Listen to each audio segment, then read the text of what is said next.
आपल्यावरती खूप सारी संकट असली की आपण भगवंताला दोष देतो की देवा तूच माझ्या नशिबात काय एवढे प्रॉब्लेम दिलेत, पण भगवंत संधी पण देत असतो. आणि तशीच संधी माझ्या आयुष्यामध्ये आली. एक अनोळखी मुलगी माझ्याकडे आली भाजी घेण्यासाठी.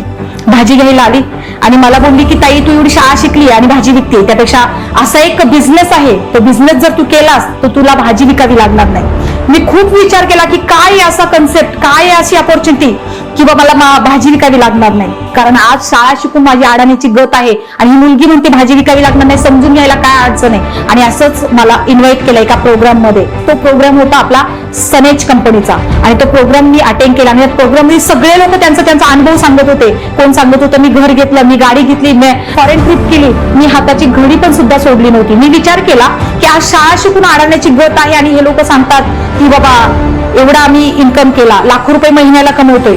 पण विचार केला की समजून घ्यायला काय हरकत आहे. त्यावेळेस मला समजलं की 40 रुपयाची वस्तू 100ला विकली जाते आणि मधला 60% पैसा मधले दुकानदार कमवतात. कोणाच्या जीवावर तर ते आपल्या जीवावरती. 40ची वस्तू 100ला विकली जाते, 60% पैसा मॉलवाले कमवतात, ऑनलाईन वाले कमवतात. मग आपल्याला पण तो 60% पैसा कमवायला चान्स आहे. फक्त त्याच्यासाठी काय करायचंय, फक्त शॉप चेंज करायचे. आणि मी एक विचार केला, जरी मी सनेज कंपनीचे प्रोडक्ट्स नाही घेतले तरी मला डीमार्ट मध्ये जायचंच आहे, कुठल्या ना कुठल्या दुकानात मला शॉपिंग करायचीच आहे.